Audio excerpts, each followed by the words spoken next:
Hello and welcome to another episode of Think About It with Osita Ifezue. Thank you for tuning in. Today, I am happy to introduce a very interesting guest, someone I would call a friend now, even though we've known just, in a short period, but I think we've developed a relationship that I think would go a very long way. She was one of the speakers at the TEDxViikki event, and she gave a very inspiring talk that we are going to go over in this episode. Her name is Alicia Butler Pierre. Welcome to the Think About It with Osita Ifezue podcast. How are you feeling? Osita, it's so good to see you again. I Hard know to believe that it was only just what, 2 weeks ago? Um, it's more than, I think it's 3 weeks or so now. oh, is it 3 weeks? Okay, okay. So it's time flies. Yes, it does. But thank you so much for inviting me onto your show. Thank you so much for being available to come. And I would say it was an absolute pleasure working with you. You were so nice and easy to work with. The level of professionalism you displayed, I admire, and I really look forward to continuing that work and future collaborations. But now let's go in and we want to talk about everything you kind of talked about in the TED so that our audience, for those who were not able to attend, so that they get a glimpse of what they missed and probably are able to join in the future events. So let's go there. Let's start a bit about yourself. Tell us about you, your business life. We can start from there. You are a founder, CEO of Equilibria Inc. Located, if I'm not wrong, in Atlanta. Yeah. Yes. Nice. So please tell us the story. How did your journey start? Oh gosh. Well, let's see. If we start with my career journey started as a chemical engineer. And that's something I mentioned during my talk. And Osita, it did not take me long to realize that I did not want to spend the rest of my career in an oil refinery or a chemical plant. So I decided that I would pursue business. And the reason I decided I would pursue business is because when I was working as an engineer, Mm. there were often accountants who would come and they would provide these monthly reports to us. And these were really thick reports. And I don't know if you're old enough to remember this, but these when reports would be printed on these very large sheets of paper, they had the perforated edges. Yes, you remember I'm not that? old. I, So you're as old as I am, yeah, right? almost there. Yeah, And it's a nice one. it was such a foreign thing to me. I didn't understand it, assets and liabilities and equity and debt to equity ratios. It was all completely foreign to me. Mm. And I realized I did not understand business and the business decisions that impacted the way that I performed my job as an engineer. So I decided to go back to school. I was working full time during the day and going to Mm. school at night to pursue a master's in business administration or an MBA. And once I completed my studies, I just had this intuitive thought. And this is, again, something that I mentioned in the talk, this intuitive thought that I needed to get out of. At the time, I was living in New Orleans, Louisiana. Okay. Okay.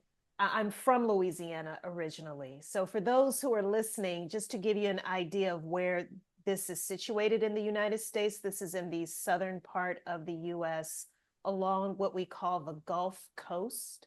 Mm. So, Louisiana, the state of Louisiana, the southern part of it is very prone to hurricanes. Yes. And and I just had this feeling, Osita, that I couldn't shake, this intuitive thought, this gut feeling that I needed to get out of New Orleans. I couldn't explain it, but thank goodness I listened to that inner voice Mm. because sure enough, 1 year after I had that intuitive thought, which was around August or September of 2004, the following year, in late August 2005, the infamous Hurricane Katrina happened. Yes. Okay.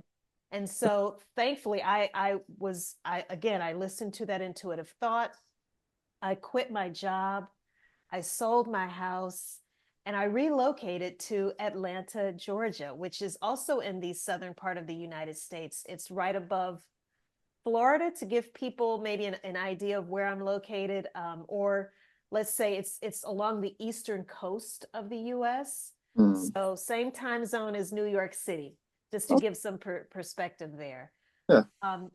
And Atlanta was just like this land of milk and honey compared to New Orleans, because there are so many companies that are headquartered here, companies like Coca-Cola and Delta Airlines. There's I don't know if there's Chick-fil-A in Helsinki. I don't remember. No, there's not. There's KFC, right? There's KFC, There's KFC, yes. Not Chick-fil-A. Okay. No, I remember that in Helsinki. Oh, yeah.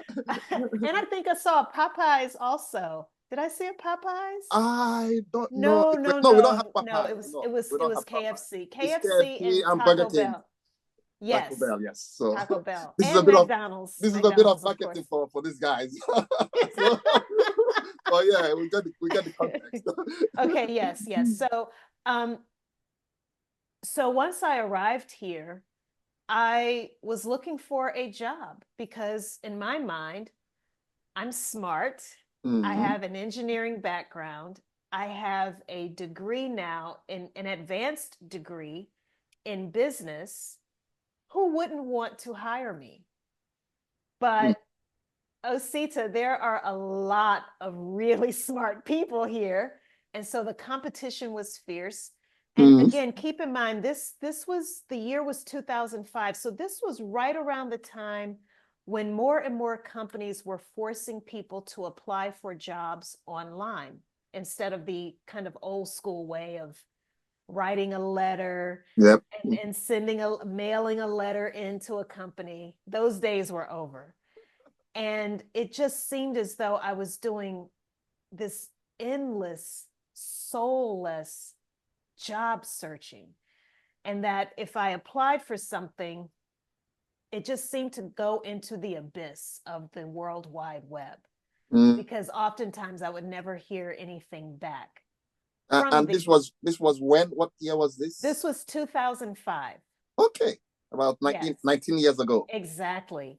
And so after about 60 days of doing that, I decided, okay, sometimes you have to just create your own opportunity. True. And everything I happened to read at that time, Osita, whether it be a book or a magazine or a newspaper article, or even some documentaries that I remembered watching, I kept seeing this recurring theme of we are all blessed with natural skills, talents, and abilities. And through our process of quote unquote education, we're really being trained to become good employees working for someone else. Yep. Why don't we figure out how to use our natural skills, talents, and abilities to create opportunities for ourselves so that we can scale our impact and be of service to each other? That's why I started Equilibria. And that was, as you pointed out, that was 19 years ago in 2005. The nature of the business has evolved over the years.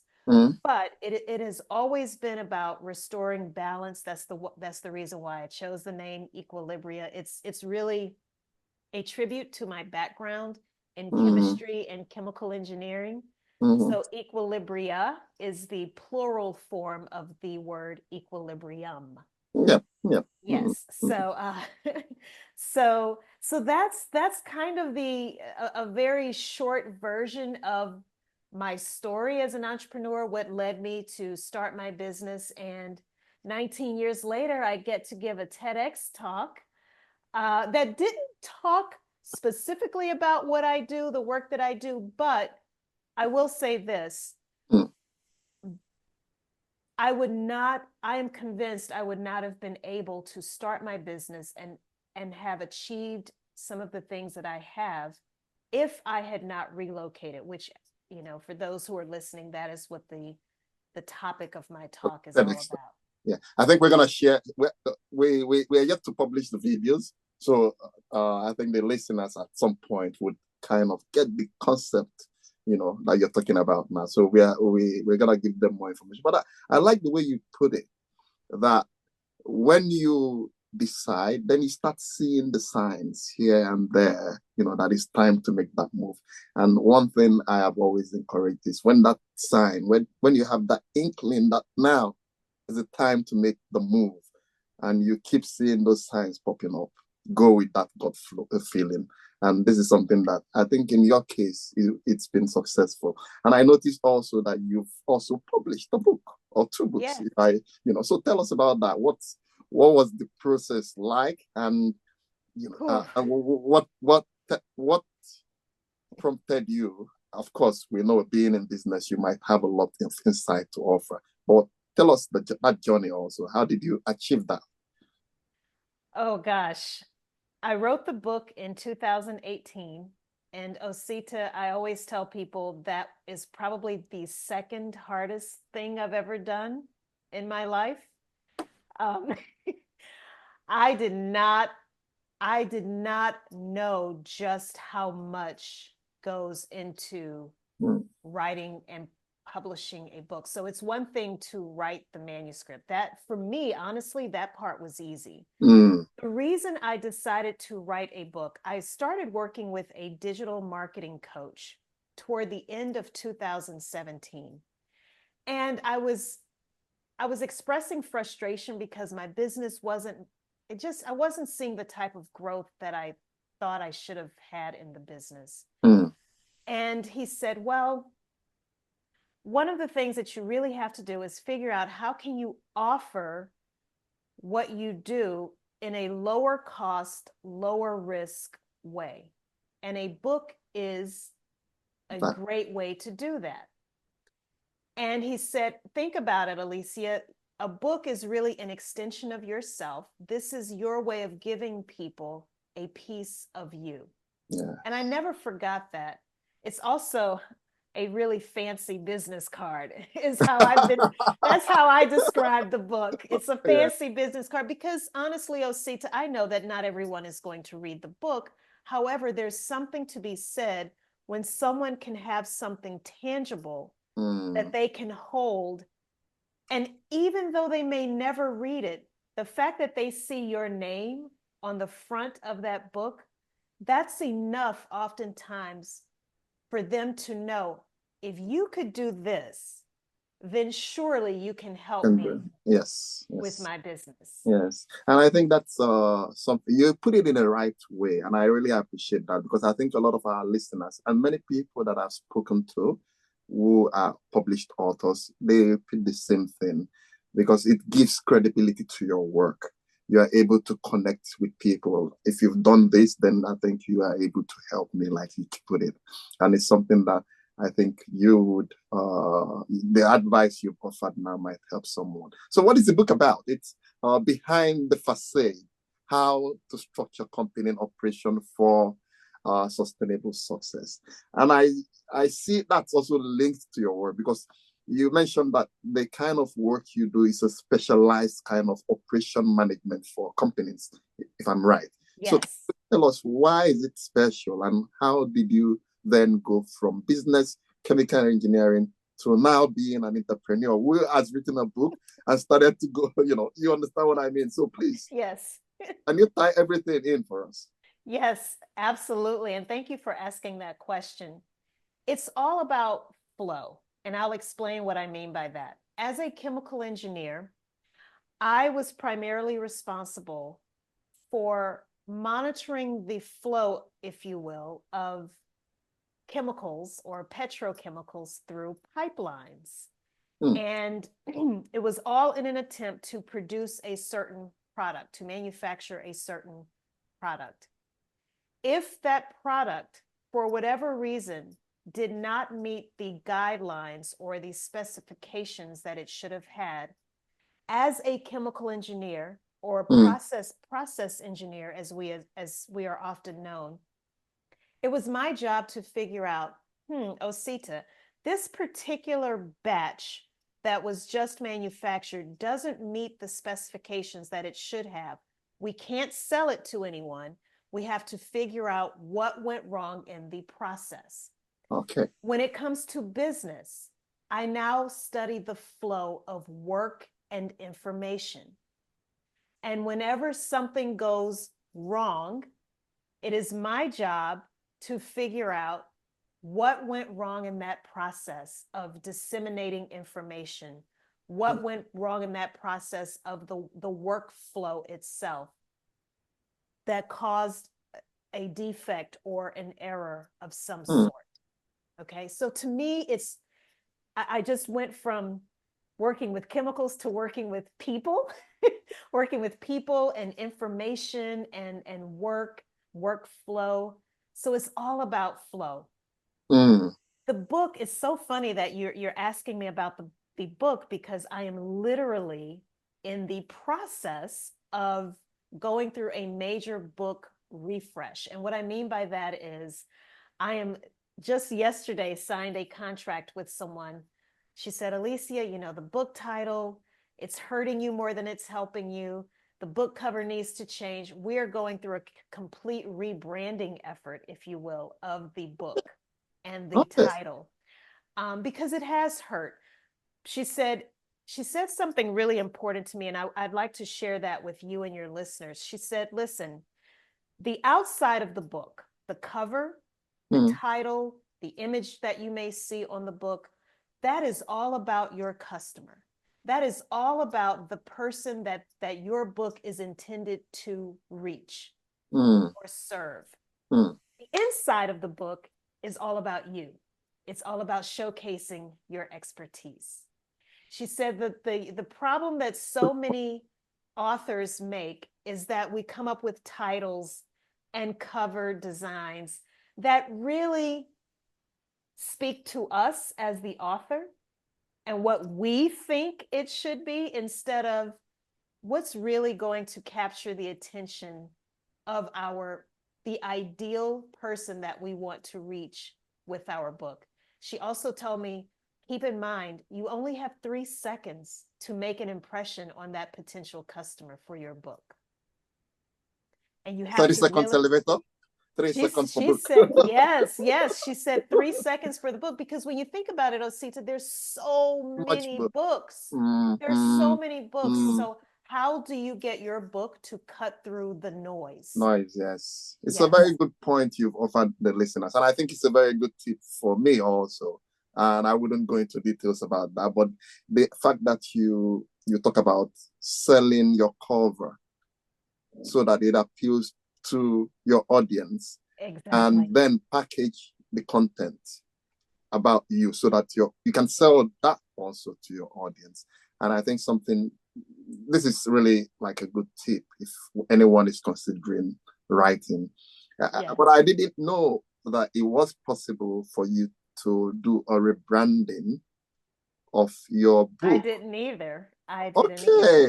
So that's why I've been talking to her, because honestly, I've known that certain things about the book have been problematic for many years, but I never knew the best way to fix those issues until I recently met this lady who specializes. She's worked with over 4,000 authors. Beautiful. So over the past 35 years. So she knows, she's an expert, I think. I think it's safe to say she's an expert. I think the way she put it, sells it already. 3 seconds, that book is hurting you more than it's helping you. Right, Time to change. I would go with that. Exactly. And so I mentioned my TEDx talk to her. I said, I know that once the video goes live, people are going to want a piece of me. Yes. And they will go online and they will type my name into a search engine, And I really want to be proud of this book. And right now, I'm not proud of what it looks like on the outside. I'm very proud Mm. of the Okay. inside, Yep. Mm. of the Mm. contents, but I'm just being very honest. I'm not proud of what it looks like on the outside. And she said, Mm. yes, I agree. It is hurting you right now more than it is helping you. But to go back to your original question about that journey, Osita, I've listened to some authors where they say it may have taken them years to write the manuscript. That Mm. actually wasn't the case for me. Believe it or not, that was the easiest part, was writing the manuscript. It took me about 7 weeks. I would often go and sit in a coffee shop, and I would just get into a zone. I'm strange in that way. I have to have movement and conversations, just activity around me. So Okay. that way I can really zone in and focus, and I would just start typing. I also was able to leverage many blog posts that I had Mm. previously written as well. Okay. And so I took all of that information, typed out a manuscript, but then the editing process had to begin. And it's at that point, for anyone who's listening, it really is out of your control Mm. at that point. Once it's in the hands of an editor, you are at the mercy of that editor. You can't rush them. You can't, and that's with any kind of editing, right? Whether it's video editing or book editing, photograph editing. Because when you think about it, these are very, very creative people, Yep. and you don't want to interfere with their creative process. Yes. Yes. So it could take a month for that book editor to do what needs to be done. It could take them 90 days. Mm. Mm. Mm. And it I learned to just be patient and to trust in the The process. process. I think Yes. literally that's a good one to Yes. go back. And it's really nice the way you put it. I think this is something that would really come in handy when someone is thinking of this path of writing a book. And I really find that being when it still goes back to this gut feeling that you're talking about. If you feel this is not working, it's time to do something about it, and you've taken it that far. But now let's go now to the tech, the TEDx, because like you said, when the video comes out, there's gonna be a lot of interest in what you do, and I've seen your talk, very amazing. Thank It's you. something that we are proud of, and I think I've followed the advice that you offered in the talk. But first of all, tell us about that process of getting a stage, because somehow being being being on that stage. If you want to talk about it, please share. How did you end up from Atlanta in Helsinki to give I your first know. TEDx talk? It is a wild story that took 5 years, Osita, 5 years. Yes. So I had an idea. I knew that I should back up a bit, because I think Mm, this is very important for your listeners to understand. mm, When you start looking at people who are considered to be thought leaders or the authority in whatever their field of expertise is, or a subject matter expert, mm, I always wanted to have a Wikipedia page about myself.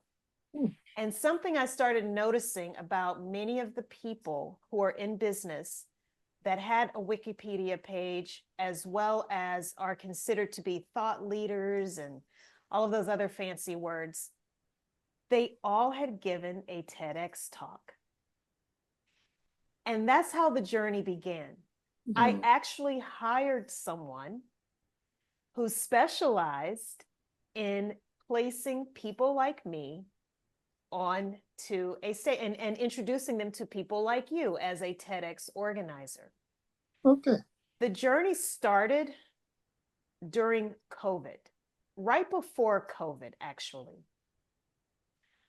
It started in 2019, and I will never forget this. She found an organizer in British Columbia in Canada.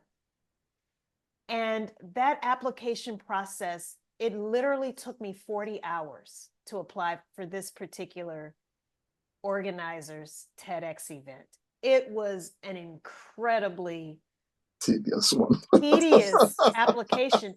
You know why? Because they wanted your actual script for your talk. And I had a completely different idea from the one that I did at TEDxViikki.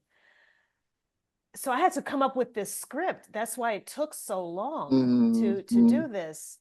And all of the other things that it took to fill out that form.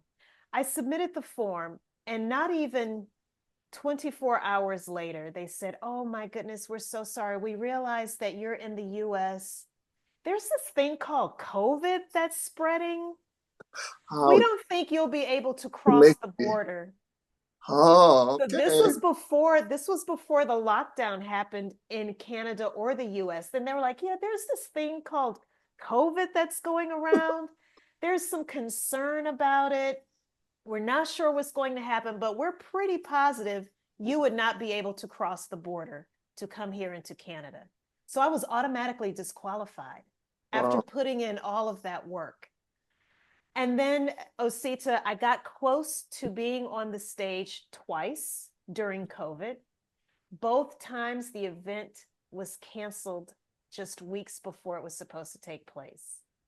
Okay. Okay, see, you didn't know this part of my story. No. Yes. No. And so the consultant, I think she just got the person that I was working with, who was supposed to place me onto a TEDx stage, I think she just got I don't know the right word, disenfranchised, or like, this isn't working. So she gave up. She gave up, basically. And I started working with my assistant at the beginning, toward the beginning of 2023. And I said, "Erica, I think we can do this on our own. Let's go to TED.com. And she came up with this data. She created a database, Osita, of all of these different TEDx franchises throughout the US. And we just started applying, and getting rejection after rejection after rejection. And as you know, not every organizer has the time to respond and let you know that you've been rejected.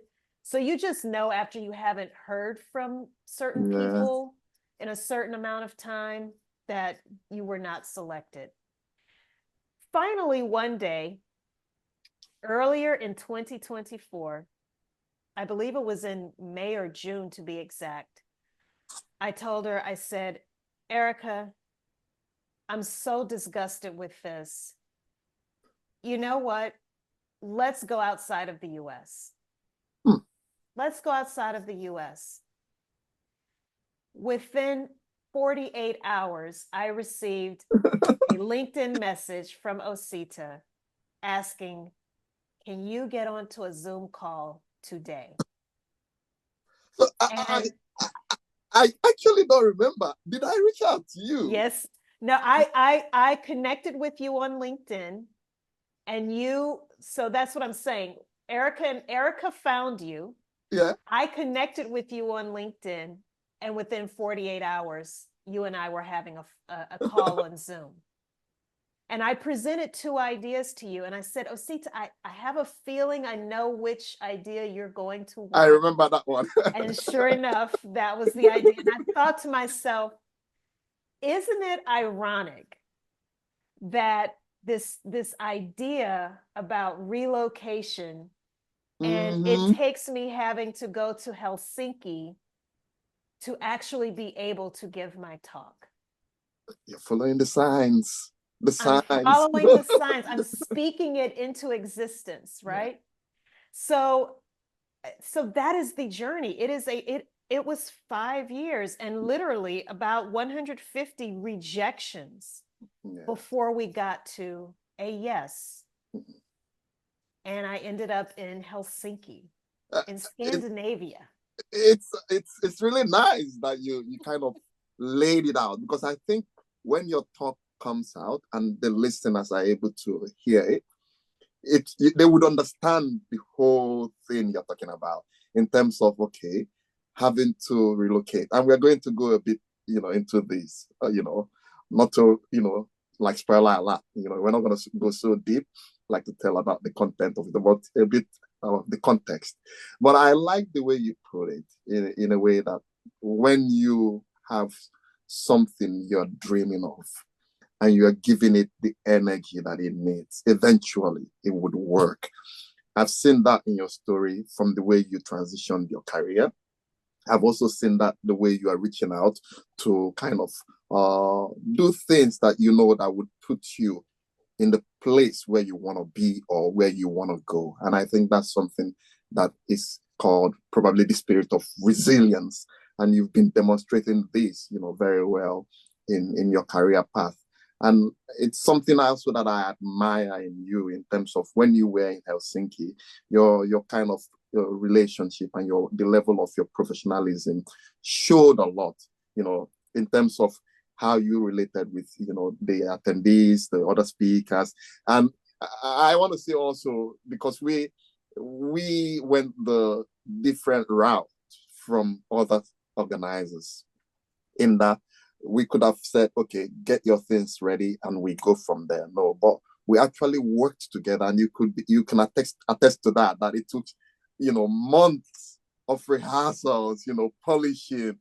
And that Yes. was a bit, in connection with our team, with the theme, which was co-creating our stories, because it took, let's put it together. Let's, work together on this and see where it goes. And it came out excellent. Like I would say, I've seen the videos. You've not, but I have seen the videos, and they are like amazing. Oh, wow. The talks are amazing. So that's something that we are gonna be sharing in the future with our listeners, and also with you. But I want to go a bit into this relocation part, because oftentimes you find that people are in certain places and they just wonder, why is it not working out for me? I'm giving it my best. I'm trying everything. I'm doing everything to the latter, but it's not just turning up for me. You're an example of that, in terms of you were trying to get your stage and it didn't happen, but you kept going. And you had to look outside your ecosystem to actually find that. I want to relate that to me, and I want you to at least bring that to life, the Gini effect, in line with your talk. I left my country just to pursue opportunities elsewhere, to study and to discover what I could do. And that's what your talk encourages, that at times we might have to leave our place to find what we are looking for elsewhere. Why did you decide that was going to be your TED talk? And like you said, the moment I heard this, I said, this is what we wanted in our thing. Let's go there. And why did you decide that this was the ideal topic that would actually help some of our listeners in the TEDxViikki event, and also globally?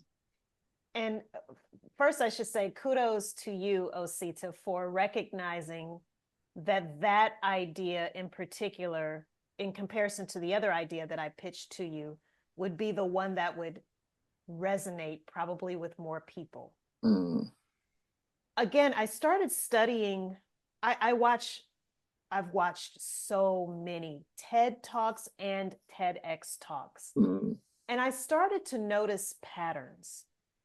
Those that had well over 1 million views. Why? It wasn't because the people were necessarily famous that were delivering those talks. It was the universality, I guess. Yeah. Universalness, if that's a word, Yeah. of the message or the idea within their talk.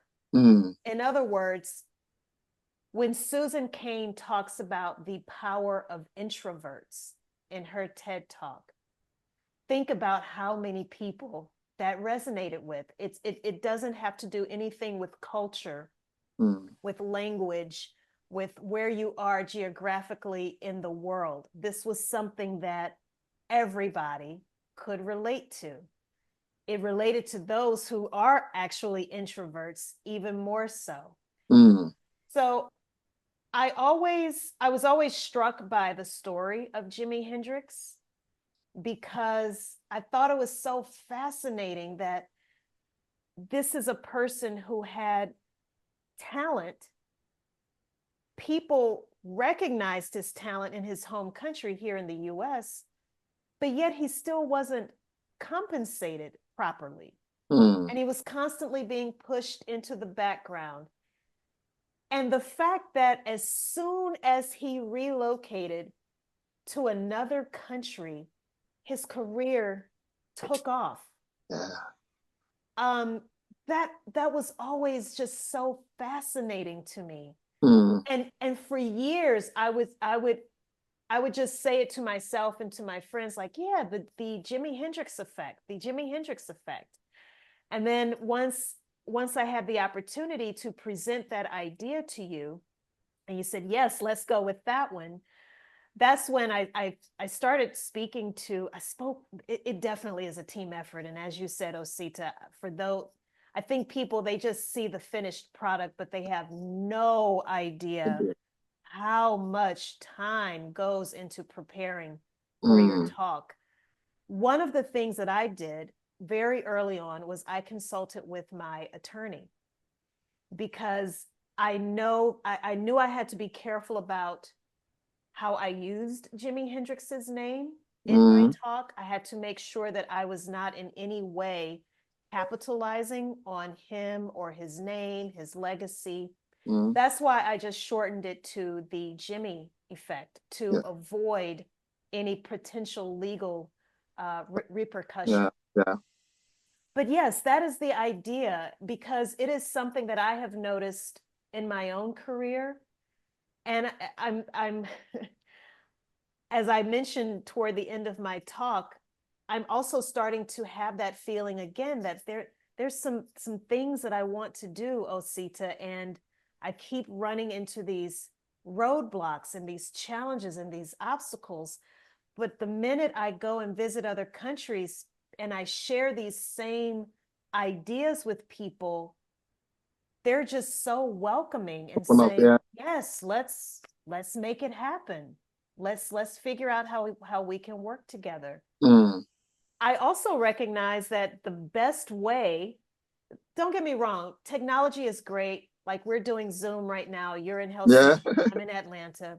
But there is nothing like being together in person. Yes. Okay. I agree. And so that's why I am seriously considering going somewhere else for maybe 3 or 4 months out of a year to establish relationships, build rapport, and really start to make my ideas for business expansion manifest.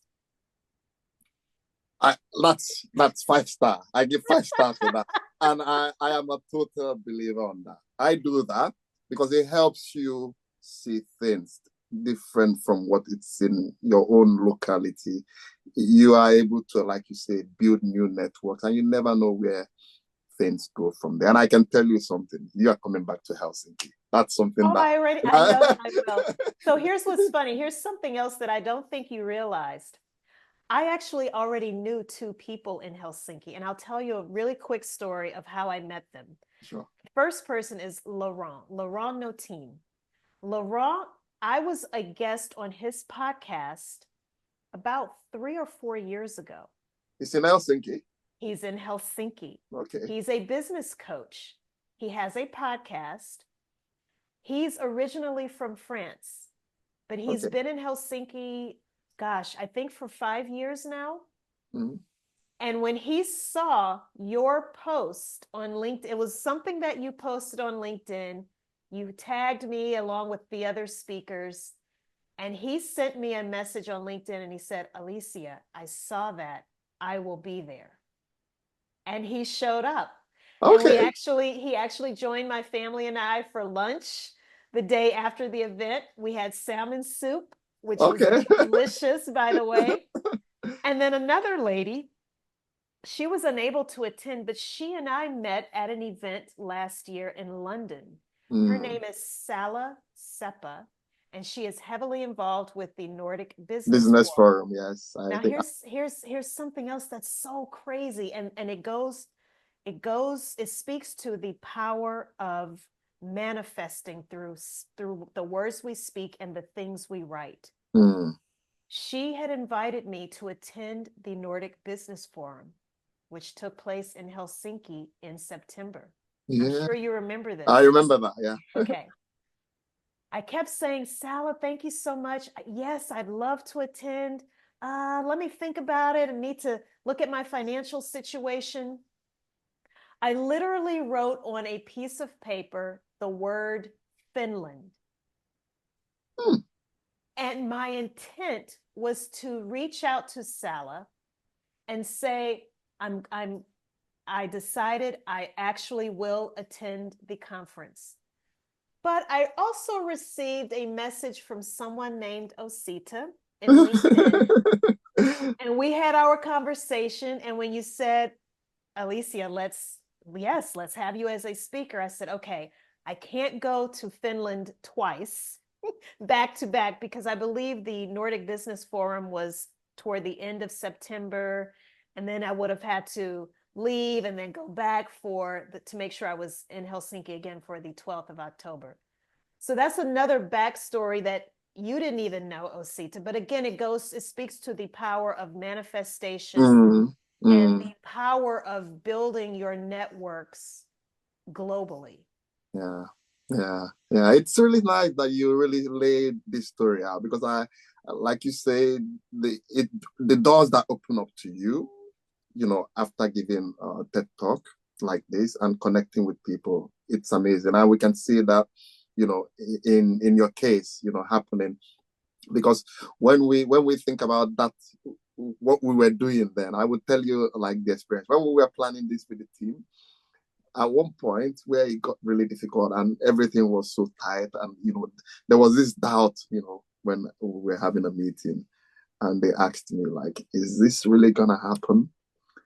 And I without doubt told them that, hey, one thing I can be sure about is, even if it has to happen in the very basic, TEDxViikki must happen. And why I said that, it was because of the level of sacrifice that people like you made in, coming all the way here to give that talk. It's something that cannot be broken. You cannot disappoint these people, especially if you think about your backstory, having applied for so long, and you're ready now to get to the next stage, and we just tell you, hey, it's cancelled. And that was something I couldn't live with. So I was like, this was going to, and that goes to the power of manifestation. When you believe, and you believe very strongly, and you do just the basics that you can towards that step, the universe will offer it to you. And so we see it has. You're giving your first TED talk. It's not going to be the last. And it's going to open up the door to many other events, which also we are working on. And this is something that I really appreciate. And I really like that, we've been talking about this on, and I think we have a lot to talk about. We're still going to go into probably how your podcast started, and, what your plans for the future going forward is. Like you mentioned a bit about it, and also very, more in detail into your business and things that you can offer as services to people across the globe, because that's the essence, that we're trying to reach out and sell whatever we have of value to the person that wants it. But we might leave that for, future episode, like a follow-up. But part two, of course, we're going to have a part two. In wrapping up, you've given a lot of, insight to our listeners, how to probably publish a book, how to be very resilient, how to be a TED speaker, and how to know, the works that go into being one. What is your final giveaway to people listening? What are they expecting from Alicia, like in this part of the world, and what are we going to be seeing from you in the future? Advice that I always share with people that's very generic is leave it better than you found it. What do I mean by that? I am a high achiever. I'm very hard on myself. I am by far my worst critic. Mm. I thought I bombed my TEDx talk, but when I got off the stage and Alexandra and Cesar and his daughter Daniela, they gave me the biggest, tightest, longest hugs, and they said, "You were brilliant." And I thought I had absolutely bombed. Mm-hmm. I believe in excellence in whatever I do. So I hold myself to a very high standard. One thing that I had to learn, Osita, and this is what I want to encourage your listeners to also consider. There's nothing wrong with pursuing perfection, but just know that perfection, it's a process just to even try to get to whatever you think perfection is. Mm. Take comfort in knowing that you may have left, it may not be perfect, whether you're doing a consulting gig, whether you're organizing a TEDx event, whether you are giving a TEDx talk, whatever it is that you are doing, it may not turn out the way that you wanted it to turn out or that you expected, but is it better than what you started off with? When I'm working with a client, and this is something I had to learn after years and years and years of working with so many different people, I had to take comfort in asking myself, are they at least better off than when I first found them or started working with them? And if the answer to that is yes, then I have made some form of an impact. Yes. Yes. As far as what's next for me, getting more into teaching and training. And that is the model that is going to be taken globally. So that we'll talk about that in part 2 a little bit more. But yes, leave it better than you found it. That's a very concrete one, I would say. And it's something that we can all relate with in terms of how can we give the best version of ourselves. And I really thank you for that, because it's something that we are going to be picking up from. And I am sure that, I'm going to be popping up in Atlanta soon. And we have a lot of, expansion in terms of this to do, because I believe so much in leveraging the power of networking.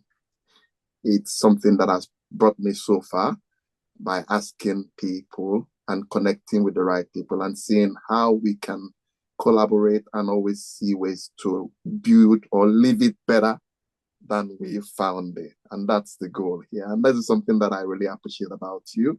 And I'm sure we're going to be seeing your face quite a lot around our podcast, our events in the future. And I'm sure also, that these events are going to be outside also the TEDxViikki event. So just, keep on the lookout. We're coming with a lot of good things. And also for the listeners, that's a peek into what the future holds. Alicia, I cannot thank you enough for being available to be at the TED Talk, at TEDx event, and also being on this show. And we are going to continue, in the good work that we've been doing. So any last word before we end this episode? Now, thank you. Thank you so much, Osita, because just as it took a lot for us as speakers to prepare for our talks, it's even more work for you as an organizer. The grades are coming from the sleepless well, see, night. I used dye to cover my grade before I came to Helsinki, but trust me, they were there. But seriously, because I am an operations person, I already know what it took to make that event happen. So kudos to you, and thank you so much for inviting me onto your show. Thank you so much. And also thank you to the team behind it, because I didn't do it alone. We had a lot of volunteers, and some of them were really happy to connect with you guys. As you can see on your profile page, a lot of people like reaching out and kind of this, that's the goal. So thank you again for being here. And to the listeners, we're going to be publishing this episode, and we're going to link Alicia's page and some of our work below. So feel free to reach out and, connect, because we are all having an opportunity to co-create not just our stories, but our life as humans here. Thank you again for coming. And until we see you again on our next follow-up episode, thank you. And to the listeners, thank you for tuning in. And until next week, when we get back to another episode of the Think About It with Osita Ifezue podcast, stay strong.